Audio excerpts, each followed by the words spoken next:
Böyle yeni bir video ile daha karşınızdayım. Ben Qəbələ'yle biraz gəlişdim.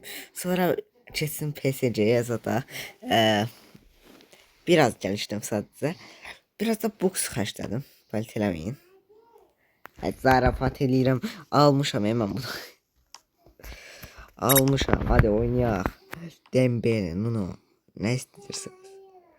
Maçaqda 5 tane at. Tinlə 4-5. Tam 5 tane dedim de yarışım 5 tane atacaksa 5 tane atacak. Ay ne istəyirlər bunlar? Süper kupa. Yani normal oynama yapsan bunlarla. Düşük oyna. Kapağındakı adam sen. Dırnağın boyda değil. Due. Due. Ronaldo'yu almaq istəsən iddia bilərik.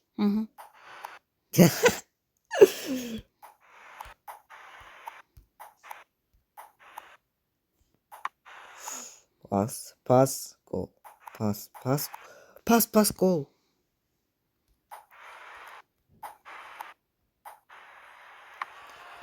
Hayda.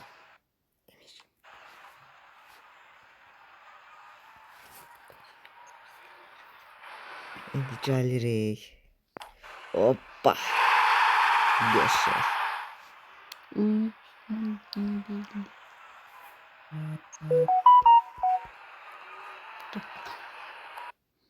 İndi yallah. Kvaratskhelia. Oy Kvaratskhelia. Yok Kvaratskhelia değil bu. Ayakları boyu değil. Ayakları boyu olmalı. Kvaratskhelia.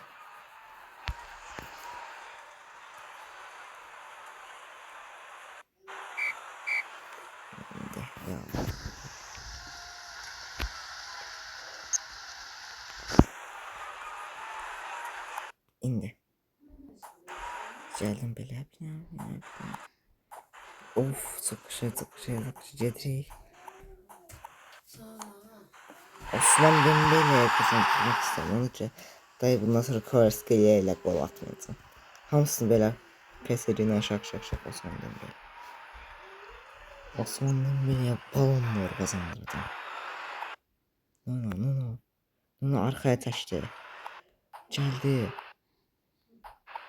Seçti. Getirdi yana. Pas verdi. Gol attı. Mükemmel gol.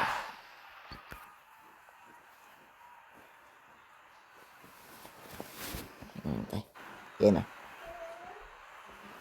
5 tane. Finalda 5 tane atan ilk komanda olacaq PSG'nin. At kanat. 0 at. Düşük oynayırıq da. Düşük oyna. Ay. Ben de deyirəm niyə bu? Osman Dembele. Hadi kupayı kazandık. Canan için bir tane kupa kazandık. Tebrikler süper kupayı kazandınız. Kupalara 300 kana dolu. Adamın kupasını söylediler. Bütün ya istəyir. William Pablo istəyir.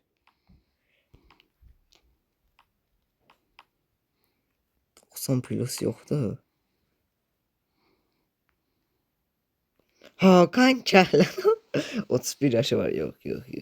Bizim Vitinha daha şeydi ama.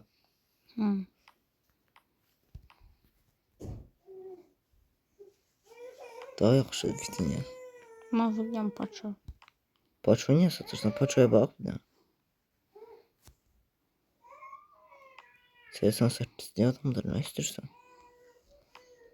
Tıpı ve 80-90 arası. Bizim kimi 88 değil. Bir tane 89'luk var o da 27 yaşında. Paço neçə yaşında? 23, 27 yoxsa 23. Hələ William Paço gəlişəcək bir dənə baxaq. William Paço. Ha, gəlişəcək.